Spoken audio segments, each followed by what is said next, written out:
I wrote John Hanson and the Dragon Clan of Yden back in 2009. I began the editing process at the beginning of 2010 and published the paperback through CreateSpace later that year. At the time, I had the money to give the book a good push, so I contracted with a publicist to write a professional press release, develop a press kit, and arrange a morning show radio tour of about 20 radio stations across the United States. The publicist was a good one, and I paid them a great deal of money for their services. I'm not going to tell you exactly how much money I spent, but let's just say it might have made a nice down payment on a car. I was very excited about the book and the radio tour, and I was looking forward to making my mark as an up-and-coming fantasy author.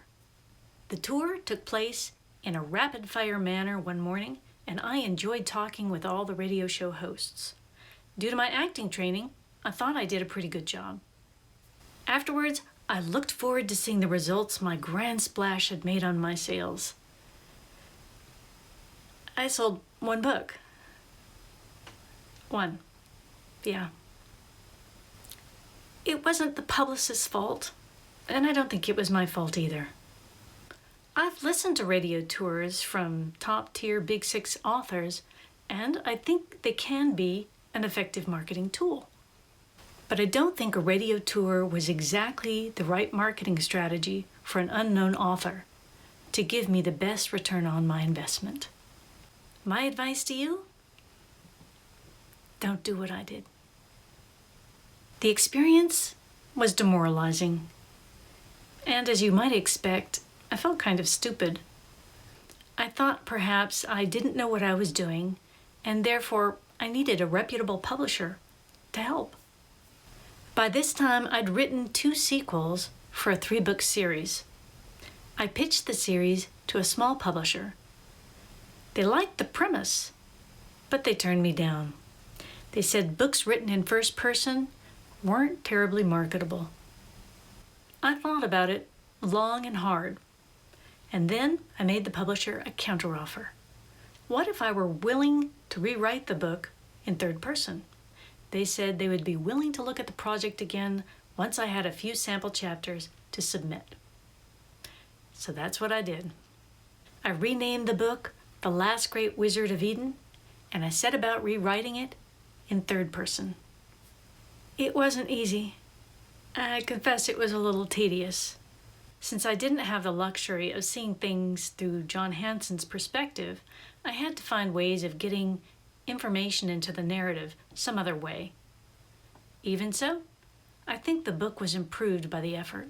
The publisher accepted the book, and I looked forward to making a grand splash in the world of fantasy literature without the stigma of being a self-published author. I just knew I would have better success this time because The Last Great Wizard of Yden would be available in ebook format at a reasonable price. I sold more copies of The Last Great Wizard of Yden with the publisher than I had on my own. But frankly, I was embarrassed that the publisher never really got a good return on their investment. As the books came out of their contracts, I republished them with new covers and gave them a marketing push with outfits like Book Barbarian.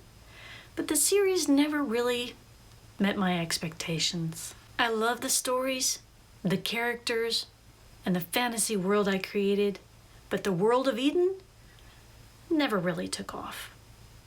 So what's the takeaway from all this?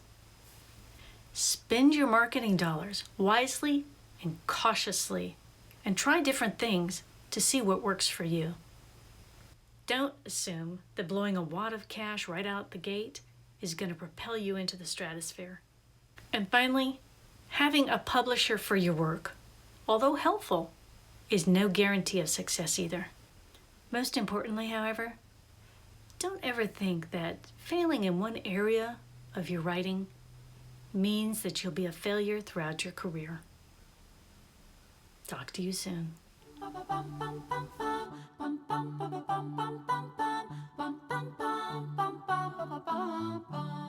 Yes, that's right.